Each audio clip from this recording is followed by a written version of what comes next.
The book, you mentioned the book. You're writing this book about living with the Jackson family. Mm-hmm. What can we expect to see in? Let's just say you'll see lots of things that you haven't heard. Oh, that's a good plug for a book. Okay.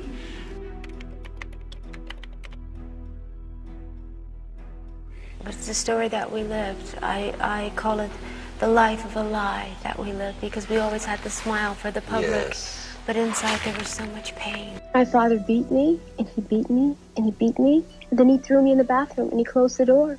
Beat me with a belt buckle and a switch. He would take guns and put them to our heads and pull the trigger all the time until the day I left home. He would take matches and burn our toes, and he would laugh, and we couldn't do anything. You can't say no because he beats you. You can't. Yeah.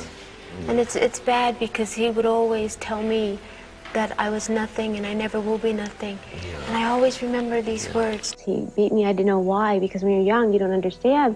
But it was because I didn't speak up and talk in school. And the reason for that is because I saw so much going on inside the house. I said to myself, I don't want to be a part of this, and I would never talk. I was so quiet and shy. The brothers would say that my father would walk behind them, not with them, and he would say, I'm not with them. He was never there when any of us were born. And my mother had 11 children, and he wasn't there. She said at any of the births. My brothers were grown, and my father would take his fist and he would punch them and knock them down the steps constantly. Would they provoke him? To this day, no, of course not. To this day, they are still afraid of my father, and they will tell you. That's why I call it a life of a lie that we all lived, because our parents always told us to smile for the camera and pretend as if nothing was wrong. And in America, as you all know, we were sort of like quoted as the perfect image of an all-American family. And so we had to live up to that reputation no matter what. Telling endless tales of physical abuse at the hands of an abusive father. Each day, Latoya's accusations seemed to become more intense, more vivid. And then finally, last week, they became devastating. So you come on the show and you say, hey, look, I have a revelation to make. It's a painful revelation to make. I've never said this before on national television. Right. I was abused as a child by my father. Right. And what you're about to talk about is really even more shocking, because you say you were sexually abused by your father. Yes, my sister and myself were both molested by my father. He would abuse my sister. We slept in the same bed, and he would sexually abuse her, come into the bed constantly. And I was right there in the same bed. So I recall him getting in the bed with us and doing the acts with her. And eventually my sister just decided that she wanted to leave home, that she could not deal with it anymore, so she left home. And that's when he started sexually abusing me when she left home. And Ruby picked up the phone and she called the police one time, I recall, as a young girl. I recall it very, very well. And you know what I did? Did the police come? You know what I did later? Yes, they did. And what happened? And my mother said, oh, there's nothing wrong here. Everything's just fine. Thank you. My mother would allow it to happen. She would say to him sometimes, Joe, not tonight. She's tired, don't bother her. And I would be right there in the bed, and I would keep the covers over my head because I would hear my sister fighting and screaming. And Ruby would say, Mother, please go get him help. He needs help. And my mother wouldn't. My father was disturbed. I think any man who sexually abused his daughter, something is wrong right here. But nothing was wrong with my mother, and she allowed him to do these things. And Ruby told me, she says, Latoya, I worried all these years about you and Janet. Did he ever do to you what he was doing to me? Did he ever sexually abuse you? And she said, please tell me. And I said, Ruby, there's some things that we don't talk about, isn't there? I did not enjoy when he made me, can I say this, play with his and do things with his. I did not enjoy that.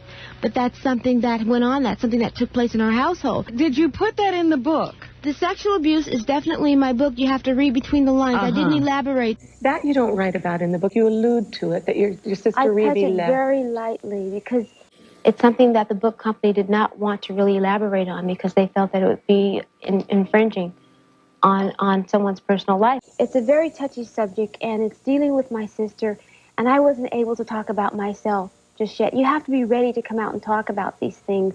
But I feel that abuse is something that we need to speak about, speak openly about. That's what's wrong with society today.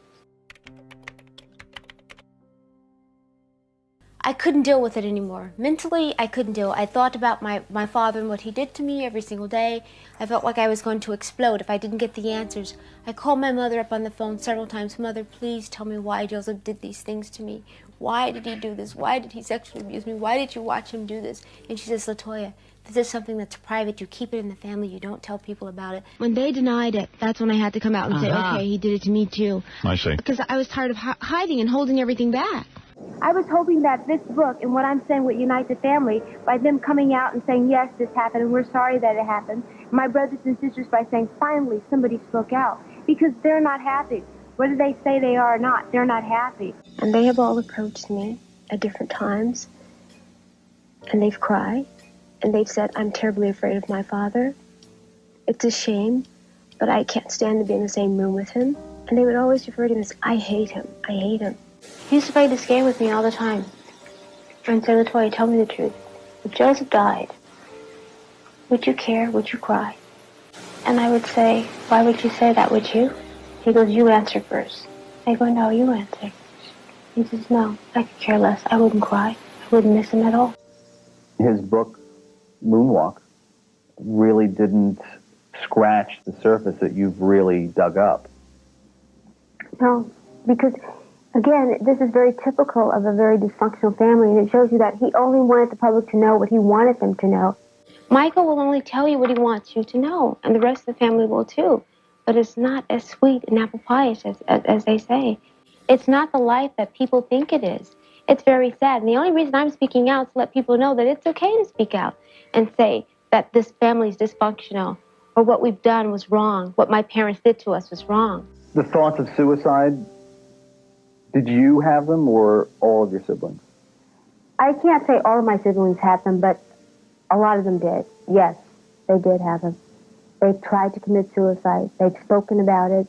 You have to realize, Larry, that we lived a very, very unhappy life. There were so many of my brothers and sisters who talked about and made attempts of committing suicide. The point of the matter is, it's not which brother and sister tried to do it. The point of the matter is that we lived in a household that would drive you to do something like this.